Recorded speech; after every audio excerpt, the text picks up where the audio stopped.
apenas 40 milhões, perto dos mais de 1 bilhão do Brasil, 40 bilhões de dólares, né? O estado da Bolívia é o estado plurinacional da Bolívia, que é uma homenagem ao mártir Simão Bolívar. Esse cara andou aí toda a América Latina, libertando países do domínio espanhol, né? E a Bolívia foi um deles. E aí a Bolívia recebeu este nome. Sua população é praticamente toda indígena, né? Enquanto que nós temos aí essa grande mestiçagem, principalmente com a vinda dos escravos para o Brasil e também os europeus que fizeram parte da construção do nosso povo brasileiro junto com os indígenas. Eu vou, então, passar aí, só dei essas informações para ver que os dois países são realmente muito diferentes, né? Mas nós estamos falando de eliminatórias da Copa do Mundo FIFA de 2022. E, Berê, essa eliminatória tem história, né? Mas não pense o seguinte, tem muita gente, Natália, tem muita gente que pensa que a Bolívia é insignificante nesse mundo. Você acha isso? Pois é, uns anos atrás eu tive uma professora, né, que numa entrevista aí, ela chegou a dizer que uma professora, vamos deixar isso bem claro, uma professora de Direito Internacional, que disse que a Bolívia era um país insignificante, que a Bolívia não tinha nenhuma importância socioeconômica, não tinha nenhuma importância cultural, nenhuma importância, a Bolívia era absolutamente insignificante.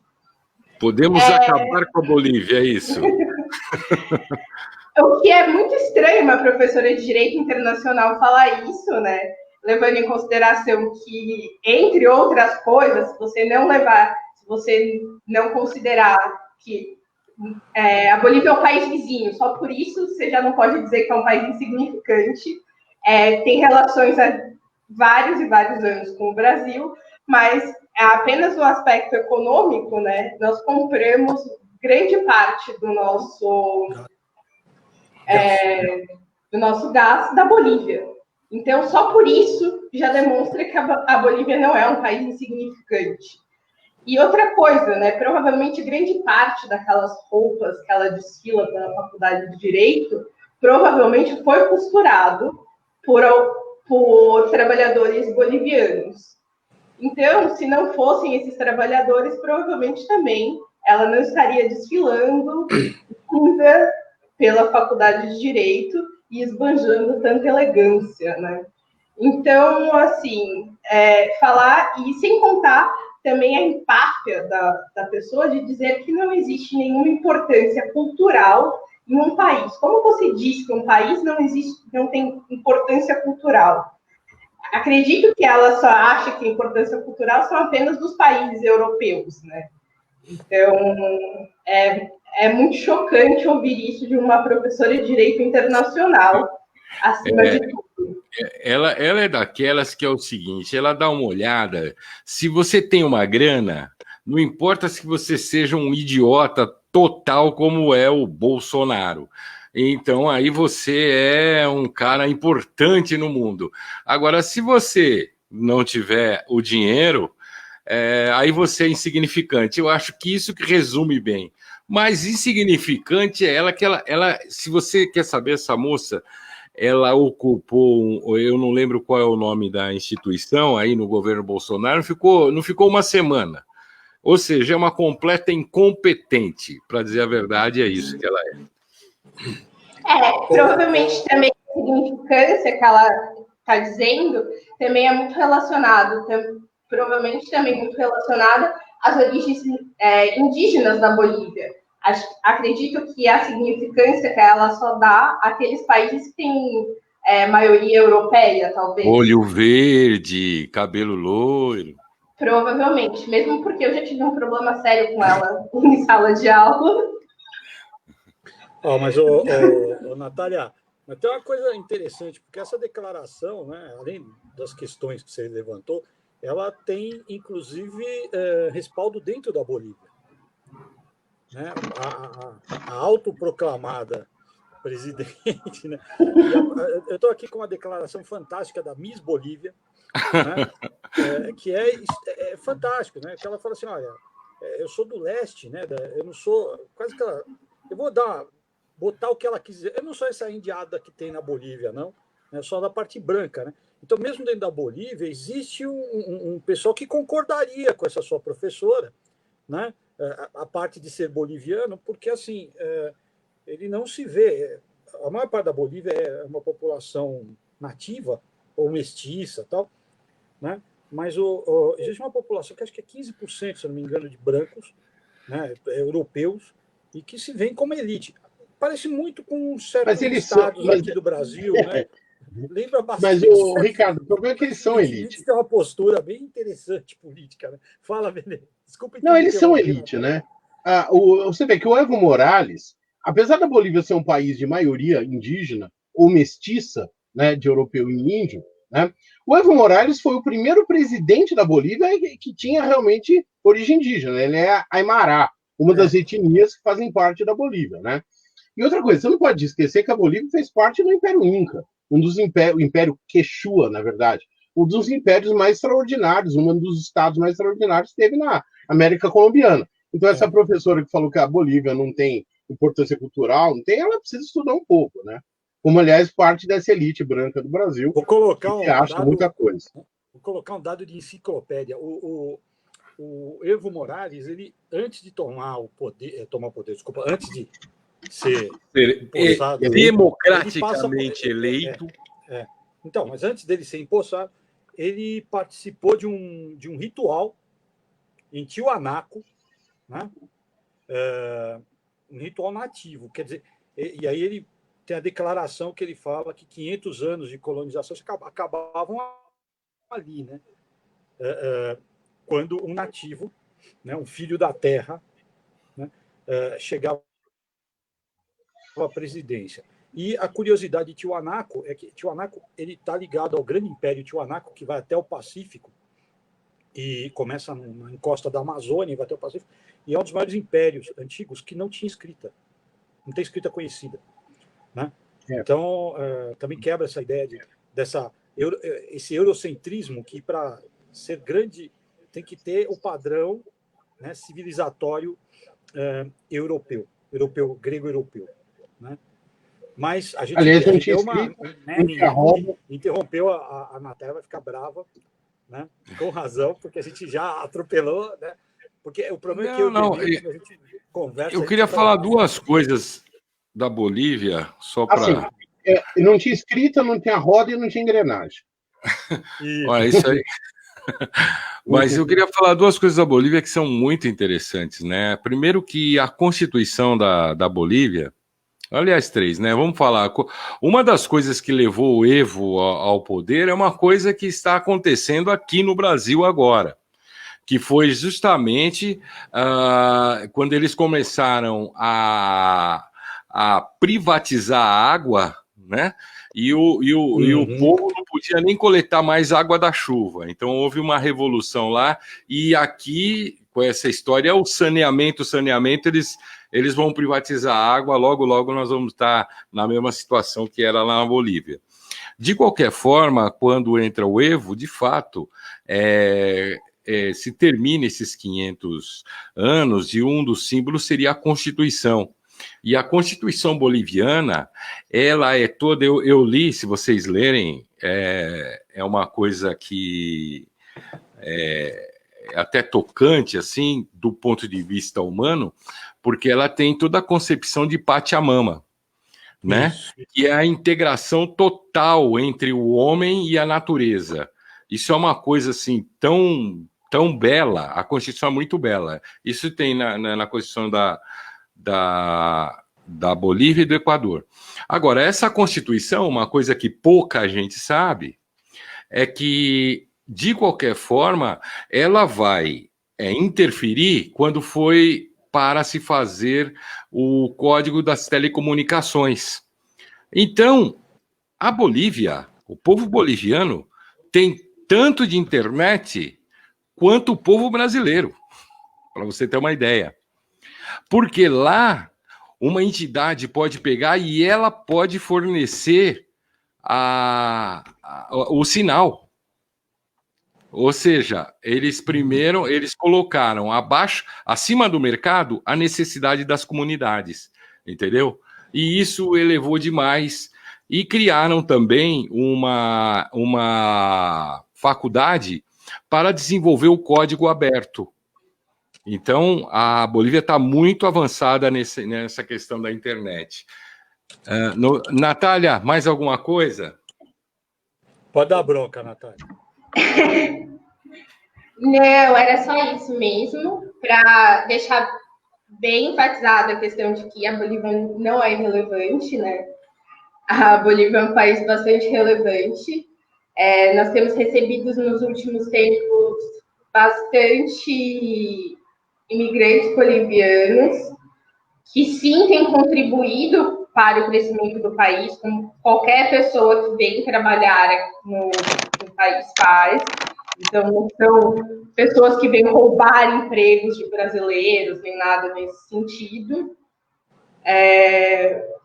E acredito que era isso para falar sobre a Bolívia.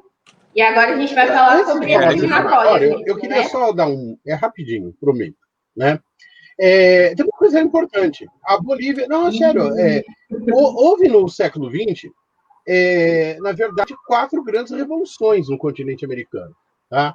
A Revolução Mexicana, a Revolução Cubana, a Revolução Nicaragüense e a Revolução Nacional de 1952 na Bolívia, que é uma revolução que estatizou as minas de estanho, é uma revolução que estabeleceu o sufrágio universal e foi um dos pioneiros na América Latina de estabelecer o direito de voto, estender o direito de voto aos analfabetos e estender o direito de voto às mulheres que até então não votavam. Entendeu? Então, e acabou com séculos de um domínio de uma aristocracia que é chamada de rosca na Bolívia, que é a aristocracia ligada ao estanho, né?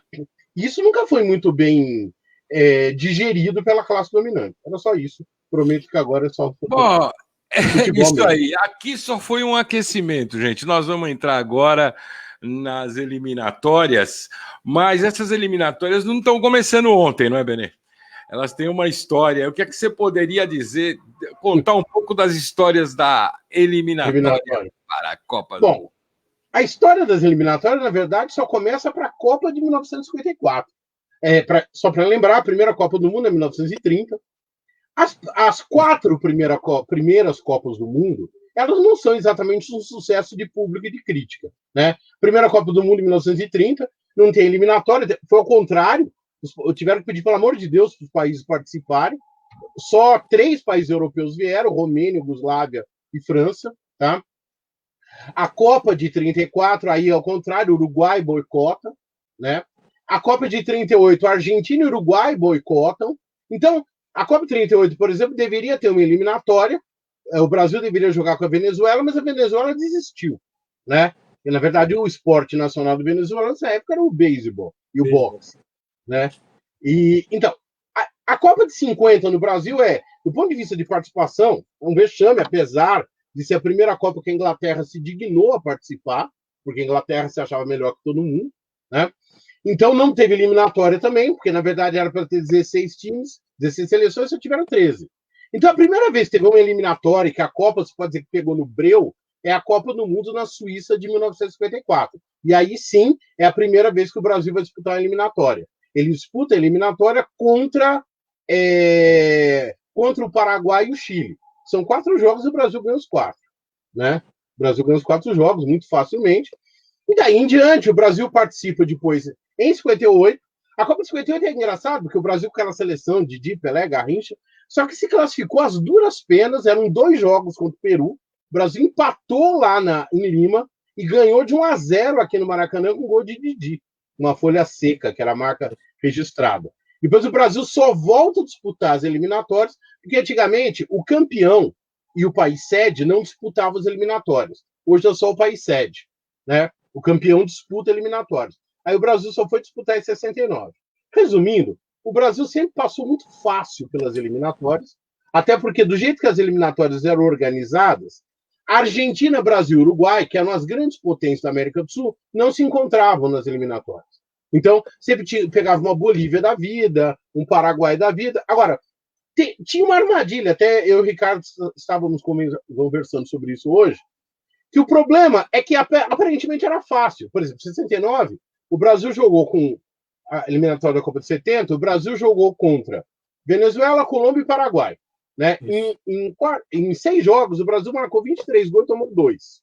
Né? Para você ter uma ideia de como era moleza o negócio. Né?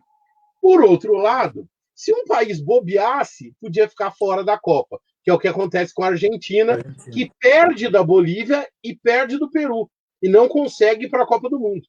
Né? Na última rodada, a Argentina, que aliás era uma seleção até de peso, com jogadores famosos, precisava ganhar de qualquer maneira do Peru, em casa, e mesmo com a ajuda da arbitragem, empata com o Peru vai para a Copa e a Argentina não. E, aliás, o Peru vai jogar contra o Brasil na Copa do Mundo. Né? E até 1993, o Brasil não perdia jogo. O Brasil vai perder o primeiro jogo nas eliminatórias apenas em 1993, quando ele perde 2-0 para a Bolívia, com a ajuda do nosso amigo Tafarel, que é um dos maiores frangos que eu vi na minha vida. Né? Alguns começam a chamar ele de frangarel a partir daí. Então, foi a primeira vez que o Brasil perde nas eliminatórias, porque até então o Brasil ganha todas. Né? E o Brasil, em casa, como mandante, nunca foi derrotado nas eliminatórias. Nunca. Tá? Todos os países já foram. A Argentina, por exemplo, nas eliminatórias de 94, teve um vexame espetacular que perde de 5-0 para a Colômbia, em Núñez, em Buenos Aires, e o Brasil, nesse aspecto, nunca perdeu em casa. Tá? Então, só uma pequena história aí da participação do Brasil nas eliminatórias. E lembrando que a Bolívia é meio bicho-papão, né? Depois disso, a gente andou perdendo mais para a Bolívia. Exato. Eu vou até comentar disso, mas é uma coisa bem interessante. Principalmente lá, né? A Bolívia, aqui no Brasil, ela conseguiu muito poucos resultados positivos. Ela tem, acho que, uns 2 ou 3 empates, mas sempre perdeu e isso é uma coisa. O Brasil não tem, nas eliminatórias, o Brasil não tem derrota em casa. Não. Né? E a Bolívia, durante muito tempo, futebol na América do Sul. Fala, Ricardo. É que eu acho que tem uma mudança que que o pessoal fala assim, não tem bobo no futebol mais, aquela história. Mas pega até 70, 70 e pouco, esses times eram um saco de pancada. Aliás, se fosse, não era o caso, mas se fosse, resolvia-se saldo de gol em cima desses times. Na verdade, Venezuela, tomavam chacoalhadas grandes. Mas, na verdade, eu acho que quando muda o esquema de eliminatória e vem para a eliminatória como está agora, ficou mais fácil para os times grandes, para as grandes seleções, do que antes. Antes, uma bobeada, uma empatada ali, podia deixar o time numa situação delicada. Hoje, você já entra numa eliminatória dessa, sabendo assim, eu posso perder uns 2 jogos que eu ainda estou classificado. Então, sabe, era diferente. Você entrava para jogar 5, 6 vezes lá e sabe, eu não posso perder nenhuma. Não posso nem empatar, né, em casa. Tal. Hoje entra mais folgado. Então, muitas vezes você vê que assim, o Brasil já chegou a disputar a eliminatória com um time que parte do time não foi nem para a Copa. Né? Você tinha jogador que não foi nem convocado. E não é porque ficou doente, não foi. Então a gente tinha uma. Talvez a gente hoje está um pouco mais folgado com isso. Você tem mais jogo. Né? Então, e é uma coisa interessante, você estava falando, a eliminatória ela tem uma situação que o time vai bem na eliminatória não quer dizer nada. Não é um campeonato, não é um torneio, já conta como parte da Copa, na verdade, como jogo oficial. Mas o Brasil cansou de ser o primeiro colocado nas eliminatórias e parabéns, muito obrigado, né? Voltou para casa. Mas, Rick, não é só o Brasil, não, viu? A Argentina, por exemplo, na Copa de 2002, ela se classificou muito bem. 98, 2002, classificou com o pé nas costas e tal, e depois não fez nada na Copa do Mundo. O Brasil, por outro lado, 94, se classificou, mas jogou mal, perdeu da Bolívia lá, empatou com o Equador. 2002 se classificou, foi a eliminatória que o Brasil teve mais derrotas, teve 6 derrotas, e ele foi lá e foi campeão do mundo. Entendeu? Então, não há uma relação. Eu não lembro mais. Em eliminatória, teve uma eliminatória que a gente foi para o último jogo precisando decidir a eliminatória, lembra? 2002. Que foi 2001. Né? É que mesmo, mas no final das contas, os resultados, o Brasil entrava mesmo empatando. Assim, Mas foi para o último jogo precisando do resultado. É legal comentar para as pessoas que hoje você tem 4 vagas na prática, né? E uma repescagem. Então, você tem a repescagem e era uma repescagem que você vai decidir hoje, acho que com Nova Zelândia, com esse nível de o time da Oceania. Oceania, quer dizer. E a Argentina quase, lembra? Teve um ano que a Argentina quase não foi. Teve um ano que a Argentina teve que disputar com a Austrália.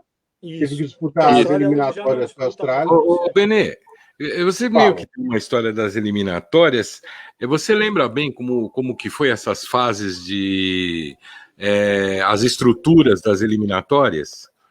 Mudou muito, Douglas. Era assim. As primeiras eliminatórias, por exemplo, a primeira eliminatória era geralmente 2 ou 3 seleções por chave. A primeira eliminatória que o Brasil disputou, jogou com o Paraguai e Bolívia.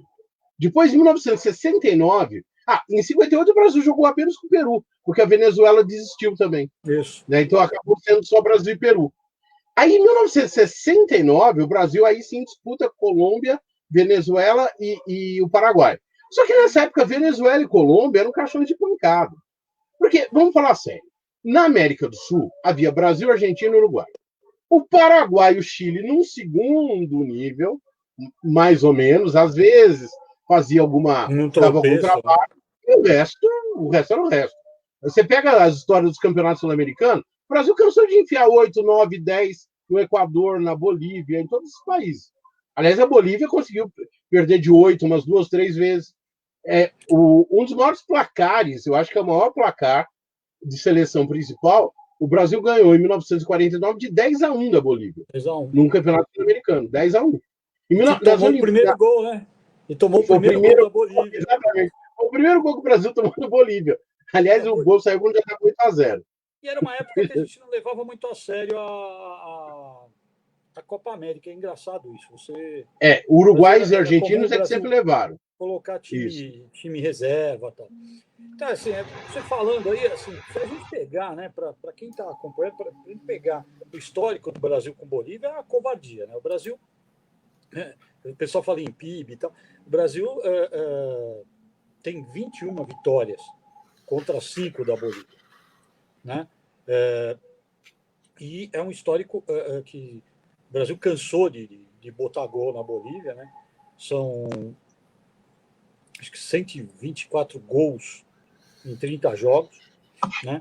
E, na verdade, o que a gente percebe assim, é que e mesmo nos jogos de eliminatório, jogo de Copa, a gente goleou muitas vezes, 4-0, 3-0. Então, assim, as diferenças de número, diferença estatística para o Brasil e Bolívia, né, ainda está baseada muito naquilo que é o antigo, né, quando a gente era um saco de pancada. Tal. E mesmo assim, a gente estava conversando isso, a Bolívia aprontou para o Brasil algumas vezes nas eliminatórias. Foi a nossa primeira derrota e não foi a única. Né? Junto com o Chile, a Bolívia gosta a gente joga melhor contra a Argentina no final do que contra esses times, que é uma característica bem da seleção brasileira. Né? A seleção brasileira tem muito essa malandragem de jogar bem contra time grande, menos contra a Alemanha, ninguém está lembrado mais disso, né?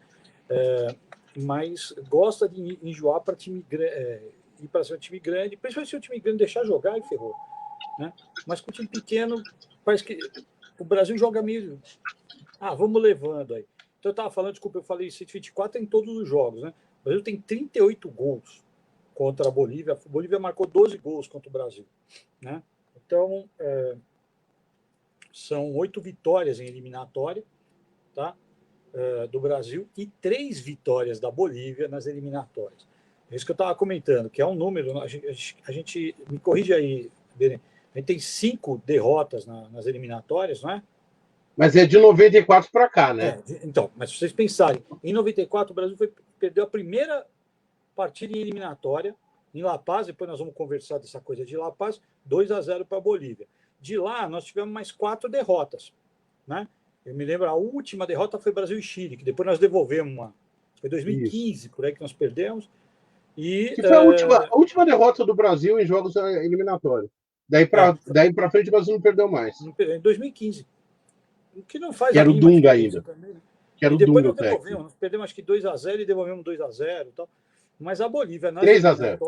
3-0. Na Bolívia, nas eliminatórias, ela já tocou 3 vitórias em cima da gente. É o país que mais derrotou a gente em eliminatória. E tem 4 empates. Né?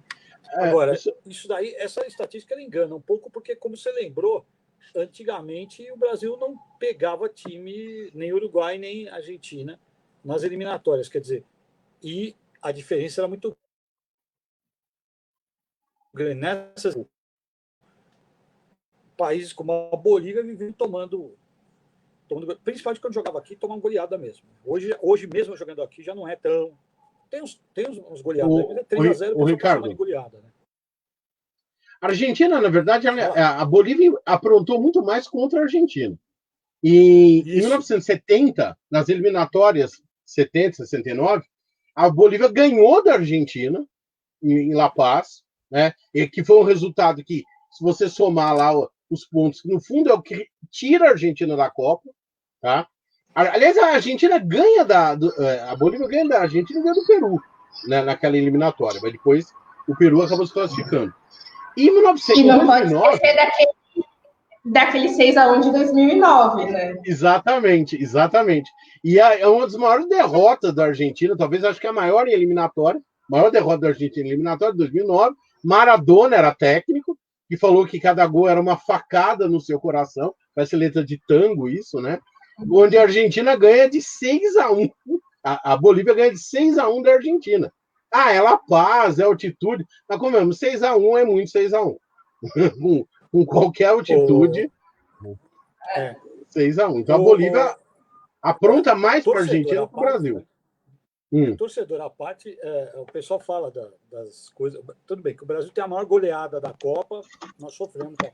Mas a Argentina, entre eliminatória e Copa, deu muito mais vexame do que o Brasil. Né? Esse tipo de coisa, de quase não passar. Ô, Douglas, eu posso contar uma fofoca da Argentina em eliminatória e Copa do Mundo? Manda ver. Não, é que é o seguinte, a Argentina ficou muito tempo... Não mata tudo, porque nós temos um programa de Argentina. Não, mas isso é rápido. A Argentina ficou 24 anos sem participar de Copa do Mundo. E os argentinos choram muito, porque eles falam, e com alguma razão, que a maior geração de futebol argentino foi na década de 40, na década de 1940, quando não tem Copa do Mundo. É a geração de Stefano, Lostal, Moreno, Nestor Rossi, Carrizo, que era o goleiro, uma geração fantástica. Era a época que a base da seleção era o River Plate, chamado La Máquina, né? E essa época não tem Copa do Mundo. Talvez se tivesse, a Argentina podia ter ganhado. Quando tem a Copa do Mundo do Brasil, a Argentina e o Brasil estavam brigados por causa de uma treta no Sul-Americano e a Argentina não vem. Tanto que o Brasil e a Argentina ficaram 10 anos sem jogar. Ficaram de 46 a 56 sem jogar, uma vez. País vizinho, né? Aí, a Argentina não disputa a Copa de 50, não disputou as eliminatórias de 54, aí em 58 a Argentina volta para a Copa. Gloriosamente volta para a Copa. Aí a Argentina apanha de 6-1 da Tchecoslováquia, que, aliás, nem se classificou para a segunda fase da Copa do Mundo. Tá? 6-1. Tudo bem que a Argentina, daí para frente, se classificou em quase todas as Copas. Menos 70, que foi tirado pelo Peru. Mas é um vexame considerável, né? Tá legal. Mas você acha vexame? Eu vou te falar uma coisa, Beni. Eu selecionei aqui uma matéria do Sport TV de 2017. O Brasil empatou com a Bolívia em La Paz. Certo. Né? Aí, eu não sei se você lembra o Casemiro, né? Para Casemiro, seleção fez um grande jogo contra a Bolívia. Só faltou o gol. Mas nesse jogo, o Brasil jogou com o time misto. Ele foi o volante da partida e foi o capitão, aliás. Ele foi o capitão, né? E aí ele disse que é o seguinte, que ele destacou a boa atuação do goleiro Lampe, né? Que está na seleção até hoje. E aí veio com aquela que a altitude atrapalhou porque não dava para controlar a bola direito. Isso. Bons tempos de 2017 esse. Já imaginou? Vai passar. Não vamos esquecer. Mas o Brasil jogou essa Que nós tivemos partida um do técnico. ministro. Mas não vamos esquecer que nós tivemos um técnico que só faltou o gol. Nós temos um técnico que fala o gol é um detalhe, né? Barreira, nós temos né? um grande comentarista, nós temos um grande narrador de futebol que fala, fulano joga tão bem, está jogando sem bola. Bandeirinha também, né? Joga sem bola. O que ele faz? O reserva, né? O reserva. São os grandes pensadores do nosso futebol, não é? Mas fala demais, acaba saindo besteira. Né? Ricardo, no final, o Brasil foi derrotado 3 vezes pela Bolívia em eliminatórias. De fato, esse problema da altitude influencia muito? Influencia. Na verdade, a altitude é um 12º jogador para a Bolívia. Tanto é que o Evo Morales ele foi malandro, que quando teve um movimento para não ter jogo em altitude, ele bate uma bola, ela vai jogar um jogo em altitude para mostrar que não fazia mal, claro, estava... né? A gente não sabe o quanto ele já tinha tomado de remédio e tal. A altitude ela tem pelo menos 2 influências. Para futebol, para esporte de alta performance, esporte de bola, não é só no futebol, no soccer, né? Futebol, os Estados Unidos comenta a mesma coisa com o futebol americano. A bola se desloca mais rápido em grande altitude, tá? Ela tem menor atrito, ela vai mais rápido. Para nós, que no máximo peladeiro de fim de semana, não faz a mínima diferença, até porque a gente corre um campo, chega do outro lado, pode estar na altitude do mar, né? Você vai ao ataque e já não volta para a defesa. Isso com esse físico esportista aqui. Então, para nós não faz tanta diferença a velocidade da bola, mas na altitude, a questão da menor taxa de oxigênio faz. Agora, é variado. Né? Tem gente, mesmo no futebol, tem uns casos bem interessantes de chegar um pessoal, por exemplo, um time chegar no hotel, né? E um jogador passar mal, e você pega o massagistão, aquele roupeiro que geralmente é mais gordão, tal, o cara carrega as malas e não sente nada. Né? Então fica todo mundo... Mas o cara não tem o menor preparo físico e tal. O que acontece é o seguinte, você tem um problema... Diziam que o Cafu jogava sem problema. Falavam que o Cafu não sentia. Tem um fato curioso, sabe que fumante sente menos a altitude, porque já está acostumado também a ficar com pouco oxigênio no pulmão, né? Tá vendo? Tem sempre alguma vantagem, né? Eu já passei por isso, eu não fumo, mas já passei por grande altitude. É irritante que você vê um fumante passando por você está quase morrendo lá, e o cara passa como se não fosse nada. Agora, o que tem é que, assim, falta oxigênio. Então, a situação é você tenta respirar, você sente falta de ar, e aí, faltando oxigênio, falta energia para músculo. Então, o cara começa a não render, principalmente depois, não no início do jogo, mas no segundo tempo é comum você ver o jogador ofegar. Tal. E isso faz diferença, sim. Algumas vezes, eu me lembro, quando houve um movimento contra os jogos, chegou-se a falar em problemas de saúde, existe um risco, tá? Não acredito que atinja tanto atletas, mas La Paz tem um certo histórico de mortalidade de executivos em La Paz, quando os caras descem no aeroporto, é comum ter cara passando mal, né? Porque, claro, você sai de avião, por exemplo, do nível do mar e desce em La Paz 3.000 e tantos metros, o choque é muito grande. Mas os times de alta performance, os times como seleção, eles têm como se preparar para isso. Né? Um dos truques, eles chegam mais em cima da hora, porque parece que quando você chega para jogar, você sente menos do que quando você fica ali, por exemplo, chega hoje para jogar amanhã. Parece que sente mais, porque aí vai dando tempo de faltar mesmo. Né? O teu corpo libera mais glóbulo vermelho, tentando recuperar e tal. O São Paulo teve um jogo que foi jogar em altitude e botou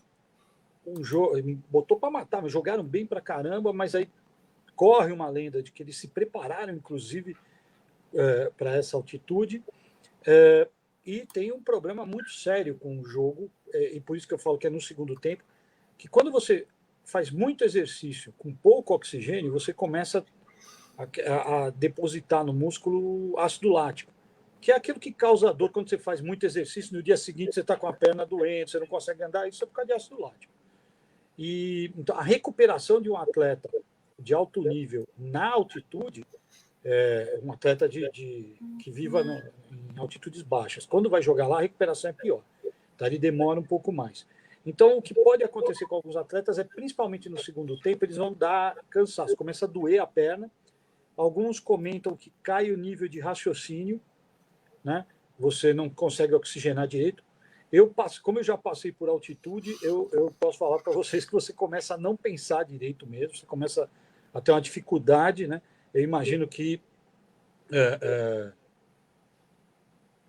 um atleta se esforçando vai ter isso. Então, existe sim um fator tanto físico, de rendimento, a pessoa rende muito, bem menos, variável de um atleta para o outro, tá?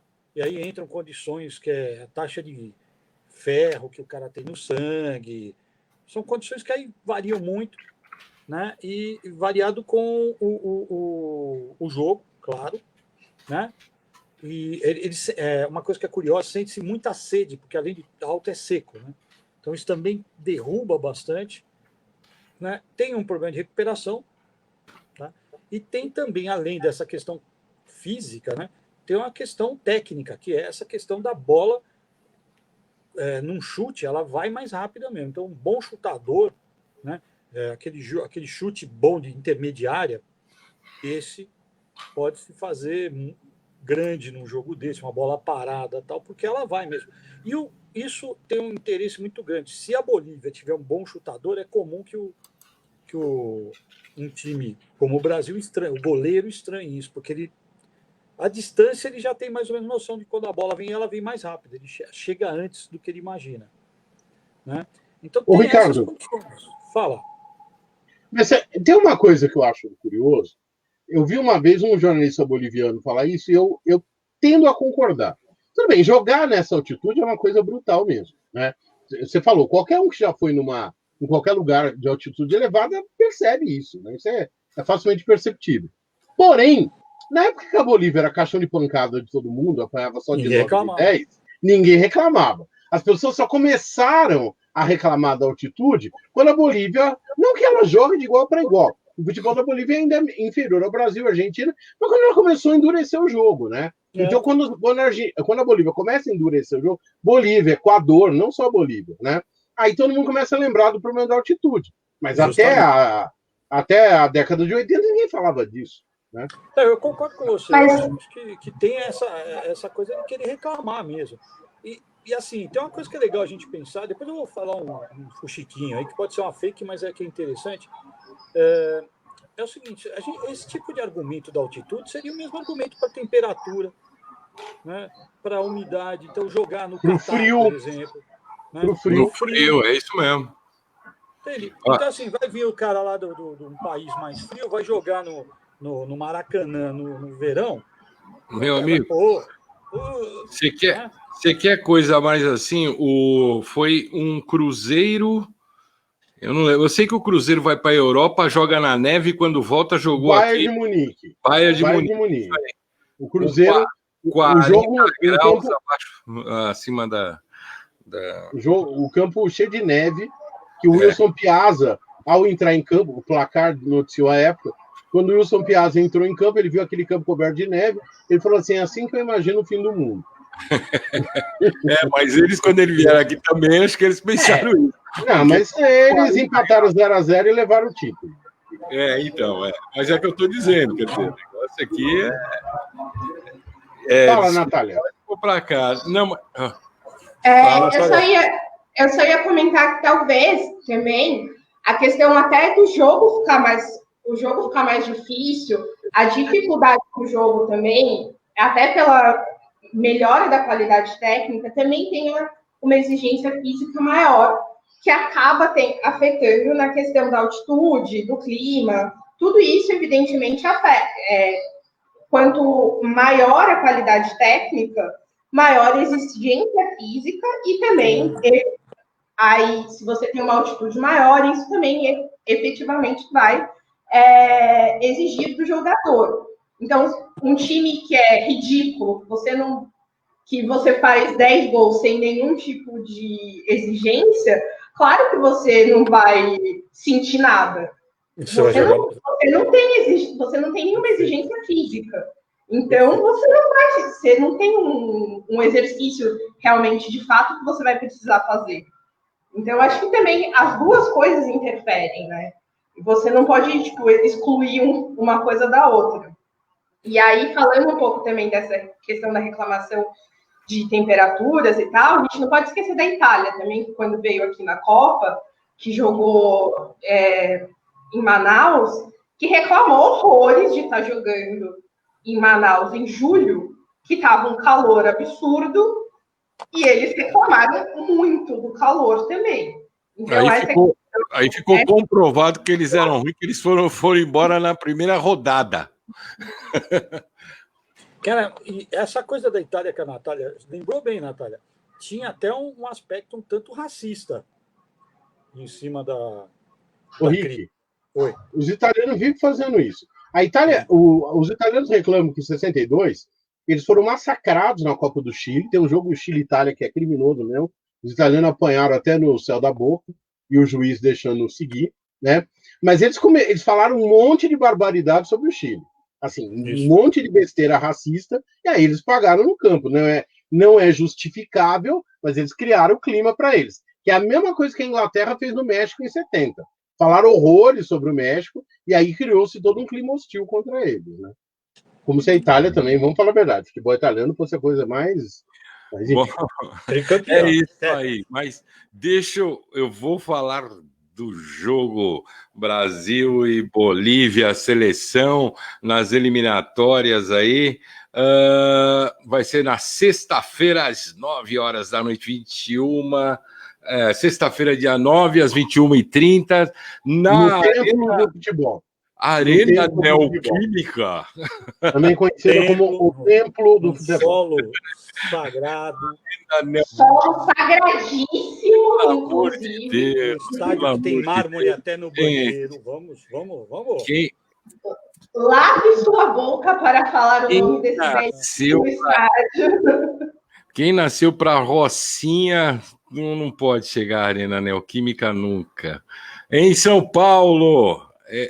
não era Rocinha, Benê, como é que era o estádio que nós fomos assistir? Fazendinha. A Fazendinha. Que está lá até hoje. Que, aliás, é do tamanho da Vila Belmiro. Vamos deixar claro, é que a diferença do Corinthians tem torcida, o Santos não. Essa que é a diferença, não é o tamanho. E deixando bem claro que a Fazendinha é utilizada até hoje pelo Corinthians. Aí pronto, aí eu sozinho aqui, meu Deus do céu, isso aí. A Fazendinha está sendo jogos do futebol feminino, tá? Ah, tá. Nós somos vice do brasileiro e vamos atrás do Corinthians, que está em primeiro no futebol feminino. Nós vamos pegar esse campeonato já. Mas, Natália, quem vai jogar nesses times? Bom, então, a possível escalação da seleção brasileira na verdade, ainda não se sabe quem vai ser o goleiro, mas provável que jogue ou o Everton ou o Ederson. Aí temos Danilo, Marquinhos, Thiago Silva e Renan Lodge, Casimiro, Bruno Guimarães, Everton Cebolinha, Felipe Coutinho e Neymar. E para finalizar, Roberto Firmino. Tá. É importante falar que o Alisson, ele foi cortado por lesão, né? Sim, foi cortado por lesão. No ombro. A gente teve algumas mudanças também, né? Alguns jogadores que o Tite vinha convocando se lesionaram. Então, a gente tinha o Alex também, que vinha sendo convocado, que se lesionou. No lugar dele foi convocado o Renan Lodge. Alexandro, né? Alexandro, isso. Que se lesionou e foi convocado o Renan Lodge no lugar dele, que deu uma declaração. Jesus, né?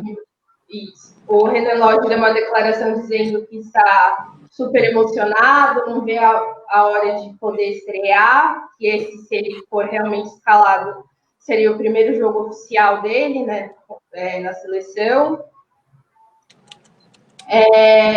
Em relação à seleção boliviana, ninguém sabe. Ninguém sabe quem vai jogar nessa seleção.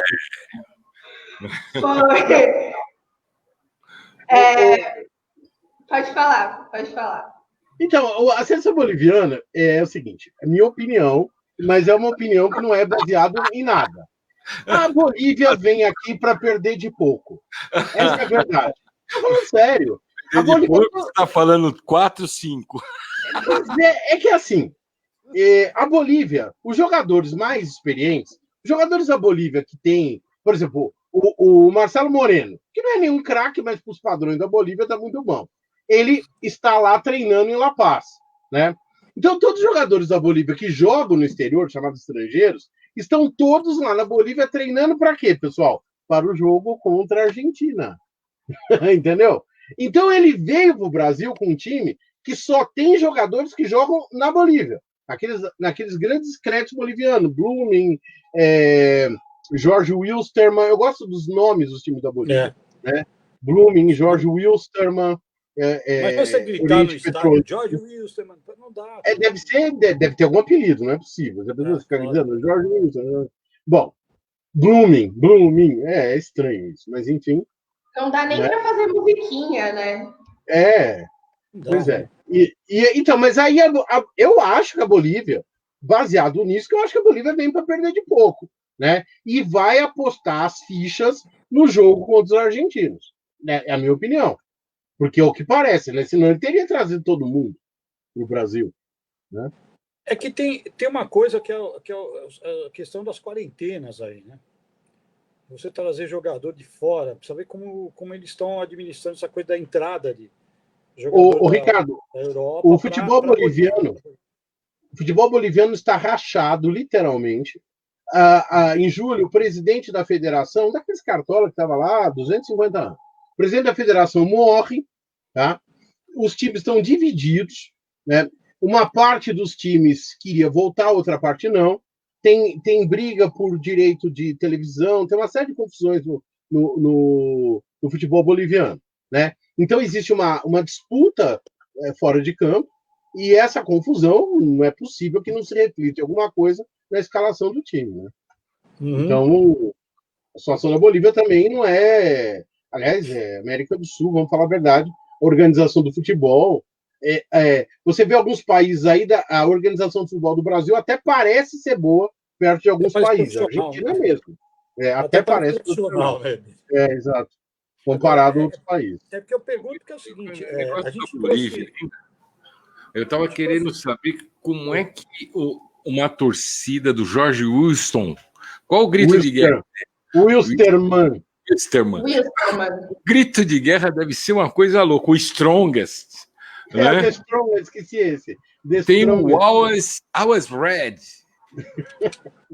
Meu, eu estava dando uma olhada aqui. O negócio deve ser uma briga de Agora, como rimar isso em espanhol também, né? Para você fazer música e tal. Ô, Ricardo, você falou aí da quarentena dos times. O que você está achando? A Conmebol fez alguma coisa interessante com relação a isso? Isso, eles enfiaram o palito. Aparecendo o nosso governo de São Paulo para abrir as escolas. Mas, olha, eu vou te falar sinceramente. Eles trouxeram jogadores de fora, né? Só para pegar o caso do Neymar, por exemplo, que está vindo de país onde está ocorrendo um crescimento, né? Uma nova onda de casos de Covid. Né? Então, eles estão, alguns países, a Espanha, por exemplo, o número já é grande. Tudo bem que tem toda uma questão de registro de caso, de teste que não se fazia, tal, mas você tem uma nova onda. Né? E esses jogadores vêm para o Brasil, vão jogar aqui, eles deveriam passar por uma quarentena. Né? A gente já fica em dúvida, foi feito o teste. Tá? Claro, né? Nesse teste já demonstrou que não estão contaminados, tal. Imagino que os jogadores da Bolívia estão passando pela mesma coisa, mas com a vantagem de não ter que, como não veio o jogador de fora, o time está mais cuidado. Mas para pegar, só para a gente comparar, a gente passou por está passando por 3 competições fora do Brasil que mostram que essas bolhas não funcionam, que foi a NBA, que teve o basquete americano, que teve caso, o US Open de tênis, né, que teve caso, e recentemente o futebol americano, que teve um caso, 2 times que tiveram 2 jogos foram transferidos por conta de jogador contaminado, né? Então, o risco de você estar trazendo jogadores num torneio que as pessoas vão se deslocar, né, é grande. O Brasil joga, e agora a gente tem essa fase em que vários times vão ter que se deslocar de um país para o outro, né? O Brasil vai jogar contra a Bolívia sexta-feira. Nós temos um jogo da Argentina com Peru, né? Nessa semana. E alguém tem que se deslocar para esse jogo com o Peru. Tá? Então, eu acho assim, e a verdade é que se dá muita atenção para os jogadores e toda a parte técnica, né? Vamos lembrar o Flamengo indo jogar fora e que teve mais cartola ainda do que jogador, né? Um monte de cartola, e esse pessoal voltando com risco de contaminação. Tal. Então, assim, e considerando tanto a CBF como a Conmebol como verdadeiras confederações picaretas na seriedade que levam o negócio, né? Eu não confiaria não nessa situação de tanta proteção. Né? Uma coisa que me chamou a atenção foi resolver por que jogar na Arena Neoquímica, na Arena do Corinthians. Eu sinceramente não entendi. Podia jogar, como o jogo é sem torcida, podia jogar na Vila Belmiro, por exemplo. Não, mas eu acho que poderia jogar na Vila Belmiro, Claro porque tem mais condições técnicas. É um pouco mais avançado, né? Agora, eu vou dizer a verdade. Tá mais perto do mar, né? Eu vou dizer a verdade. Eu acho que este jogo... Olha o que eu vou falar para vocês. O Brasil vai ganhar, mas eu acho que não vai ser fácil. Eu acho que... Primeiro que tem a questão que o gramado onde que ele está pisando, né? Que é um gramado meio amaldiçoado, certo? Vai pesar, né? Vai pesar para o Brasil. Jogar numa terra tão... Não, mas eu acho que... Não, mas falando sério, eu acho que também não vai ser assim, vamos chegar... Porque mesmo aqui no Campeonato Paulista, nós tivemos no Campeonato Brasileiro, nós tivemos essas questões dos timaços chegarem aí e vão encontrar times menores, bem melhores preparados, digo fisicamente, com mais ritmo e tudo mais. Então isso pode... Eu não acho que é o caso da Bolívia. Eu não acho que é o caso da Bolívia. Como é que é, Benê? Não, eu não acho que é o caso da Bolívia. A Bolívia está tão mal preparada quanto todo mundo. E na verdade pode ser que esteja até pior preparada. Pior que o Brasil, né? Porque não está tendo jogos direito lá na Bolívia. O campeonato boliviano está parado. Talvez e todos os jogadores que são convocados estavam lá. A gente está um mistério e talvez a gente se depare com a pior seleção da Bolívia em anos. Agora, eu acho o seguinte, né? Brincadeira à parte, né? Nós temos que lembrar que esse é o estádio onde o último campeão mundial do Brasil joga, né? Vamos falar a verdade, né, senhor Benê? Não existe mais nada de campeão mundial. Da América do Sul, né? Você quer dizer? O último campeão mundial da América do Sul, né? Quem me tirou daqui, hein? No Brasil, o último campeão mundial que vive no Brasil está jogando lá. Mas falando sério, nós temos um histórico recente até porque é o Tite e tal, de jogos com... O Brasil não é mais aquele ataque maravilhoso que metia gol que nem louco. Então joga muito econômico, tal. 1-0 ou 10-0 vale a mesma pontuação, né? Isso prejudicou bastante e ajudou bastante esses times, né? Prejudicou bastante o nosso futebol, mas ajudou bastante esses times. E pode ser que a gente pegue uma seleção muito fraca da Bolívia, mas não esteja nem com cabeça para fazer o show de gol que a gente gosta de ver, né? que a gente espera com esses times.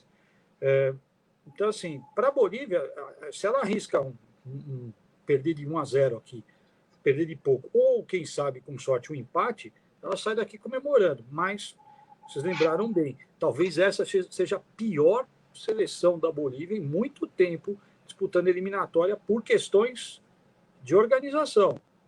Tá? Não é por questão de jogador. Mas, Ricardo, eu acho... Tem a organização, que é um problema. Mas eu acho essa geração de jogadores... A menos que apareçam alguns garotos que surpreendam a gente e a gente está sabendo. Né? Então, mas eu acho que a geração é muito fraca. Então, esse é o problema. Não teve. Os principais jogadores da Bolívia são caras que têm entre 29 e 33 anos. Então, não tem jeito. Entendeu? Então, aí é que tá. Só se apareceu aí um cracão, algum Pelé boliviano, que a gente nem tá sabendo ainda. Eu não conheço. Eu sei lá, é tanta coisa contra a Bolívia, Beni, porque a Bolívia está ainda sob um golpe de Estado, né? Está sofrendo aqui Mas o Brasil ganhou uma Copa do Mundo na ditadura sangrenta em 70. Não, mas eu tô dizendo assim, que exatamente, eu estou dizendo que muitas vezes isso favorece até um processo de superação, entendeu? Qualquer coisa, principalmente se for um menino novo, sabe? Pode acontecer muita coisa. Eu acho que tem muita confusão na Bolívia dentro e fora do campo atualmente. Né? Tem muita desorganização. Agora, eu acho, e aí eu vou ser honesto, se a seleção não tiver uma boa vitória sobre a Bolívia, eu acho que o Tite tem que dar umas boas explicações. Entendeu? Porque eu não acho que tenha desculpa por o Brasil não ganhar bem da Bolívia. Desse time da Bolívia. Porque eu não sou desses caras que ficam falando, não, porque a Bolívia. Não, de repente, você tem casos aí de seleções que não tinham tradição de futebol, no caso do Peru em 70, e de repente montou um esquadrão. A Bélgica, na última Copa do Mundo, tinha um esquadrão. Para mim, era o melhor time. Tecnicamente, era o melhor time da Copa. Aí o pessoal fala, o Brasil perdeu para a Bélgica. Não, perdeu para a Bélgica que tinha um grande time. Em alguns aspectos, até melhor que o Brasil. Mas esse time da Bolívia, eu não vejo muita coisa nele. Mas não, vamos ver, né? Mas eu não acho que ele... Vamos ver. Pegando o gancho do Douglas aí, Douglas, eu até acho que pode ter essa coisa nacional, mas, bom, eu vou considerar porque assim, os nossos jogadores aqui são um primor de politização também, né? Mas na Bolívia, quem está no governo hoje quase que humilha essa população nativa. E o jogador de futebol boliviano é de origem nativa. Né? Boa parte, você olha, é boliviano, né? Não é aquele loirinho europeu que está no poder. E eles foram muito desprezados por isso, né? Agora, eu não sei, aí eu estaria chutando o quanto esses jogadores têm de base de se sentir, né? Rebaixados. Com esse aspecto de nacionalismo, né? Vamos ver. Mas, eu vou falar o seguinte, nós estamos com muito... Fala. Que eu lembro aqui no Brasil, porque assim, os nossos jogadores são nordestinos, em grande parte, negros, em grande parte, e sempre passaram um pano para o poder branco. Mas nós estamos falando muito aqui, agora vai ser a hora da verdade, porque fica gravado, e aí depois do jogo, né? Porque tudo isso vai ter que ter um resultado.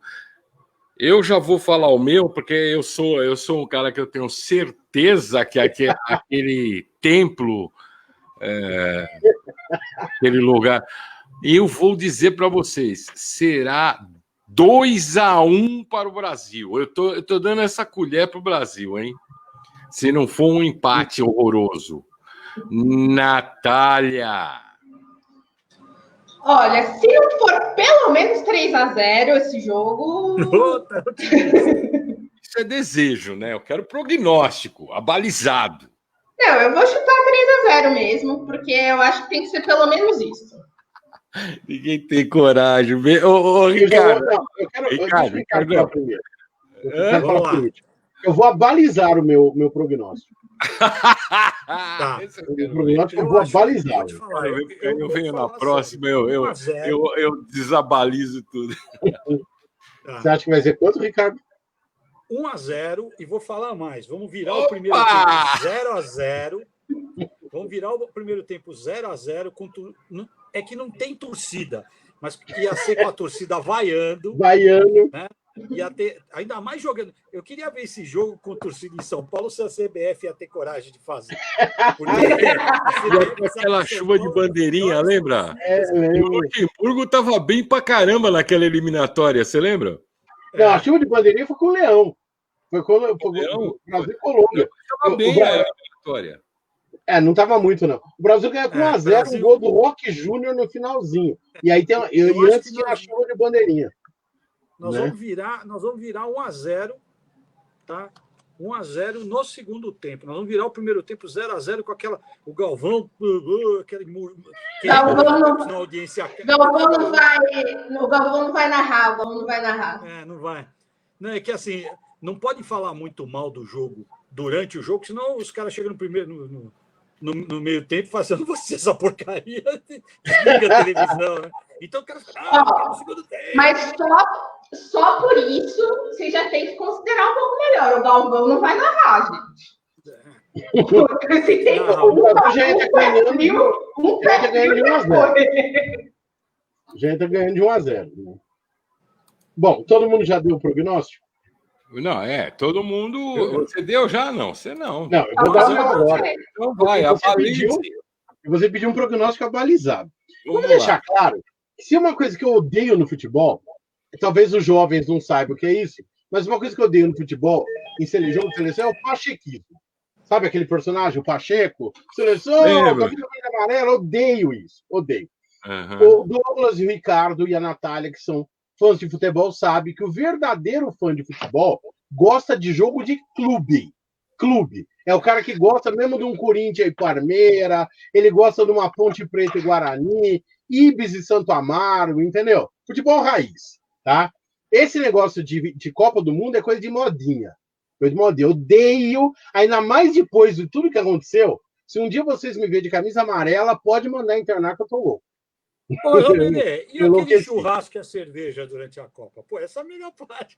Então, o churrasco e a cerveja é legal, mas não quer dizer que eu vou vestir camisa amarela para isso. Ele nem bebe cerveja. A Natália testemunha que eu não bebo, além de tudo. Né? Bom, muito bem. Dito tudo isso, ou seja, eu sou um patriota do Corinthians. Eu acho que patriotismo e futebol não tem nada a ver uma coisa com a outra. O Douglas é testemunha que nós passamos muito tempo torcendo contra o Brasil, né? E apanhava de todo mundo. Todo mundo queria bater na gente, lembra, Douglas? Isso né? mesmo. Isso. Agora eu nem me preocupo também com torcer contra o Brasil, porque tem os modinha. Agora tem os modinha que gostam de torcer contra o Brasil. Eu vou torcer para a Argentina. Isso aí é frescura também, tá? Alemanha. Isso é frescura. Muito bem.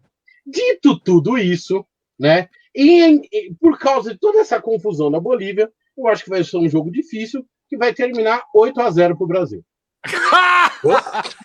8x0. Gente, o Brasil tem uma grande tradição de enfiar 7, 8, 9, 10 na Bolívia. Não vai ser nada demais com 8x0. O Brasil já ganhou várias vezes a Bolívia de 8x0. Ganhou de 6, ganhou de 7. Entendeu? Não precisa nem anotar isso, hein? Vai ser 8x0. Vai ser o primeiro tempo que vai terminar. Ainda no tempo, ainda tem um negócio que é. Não, eu vou lá longe ainda. Vai terminar 5x0 o primeiro tempo, tá? A Bolívia, no início do segundo tempo, vai ter um jogador expulso e o Brasil vai ganhar de 8x0. Essa é a minha previsão. Bom, tá? E sem jogar bem. Vamos conferir essa. O Luiz chegou agora, então. Luiz, você chegou na hora do prognóstico abalizado seu, Brasil-Bolívia.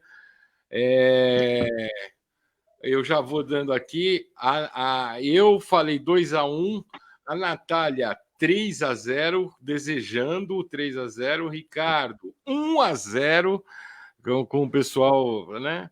O B 8x0. E você, Luiz? Fora os Uma coisa que eu quero falar é o seguinte: o Benê está desatualizado, ele não entende muito bem de futebol. Porque se você tivesse olhado a história, toda vez que a gente dá goleada, o time adversário faz o primeiro gol. Então, se você vai fazer 8 gols, você tem que ter certeza que a Bolívia tem que fazer pelo menos um. Então, eu vou dar aqui o meu palpite, assim, Mas é uma coisa estudada, é uma coisa que eu olhei a estatística bem, eu fiz um... O meu palpite é um palpite científico. Vai ser 7-1 pro Brasil, com gol contra do Brasil, entendeu? O primeiro gol deles vai ser contra. Tá bom. Isso tem uma fórmula científica por trás de tudo isso, né? Você vê com certeza. Bom, eu quero dizer que o tempo está esgotado. Não adianta mais ninguém querer. Mas agora voltaremos no próximo. Voltaremos no próximo jogo. E no próximo jogo, Brasil, nas eliminatórias, nós estaremos aqui. Brasil e Peru. Nós temos aí a possibilidade de termos mais um convidado de peso aqui para fazer para equilibrar o jogo, porque tem 3 corintianos e eu e o Luiz Santista. Mas a gente agradece todo mundo que esteve com a gente nessa live. Muito obrigado. E a gente fica por aqui e volta no próximo jogo. Dá tchau todo mundo aí. Tchau, tchau, tchau, tchau. Valeu. Tchau, pessoal. Valeu, galera. Valeu.